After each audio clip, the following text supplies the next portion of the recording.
உனக்கெல்லாம் கிடைக்கவே கிடைக்காடா. வாய்ஸால சேர்த்தாண்டா போயிருக்கும். கா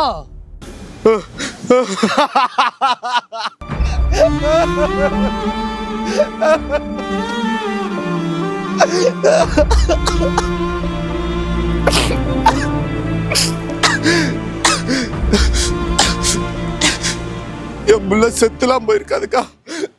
காத்துட்டு இருக்கோம் என்ன மாதிரியே.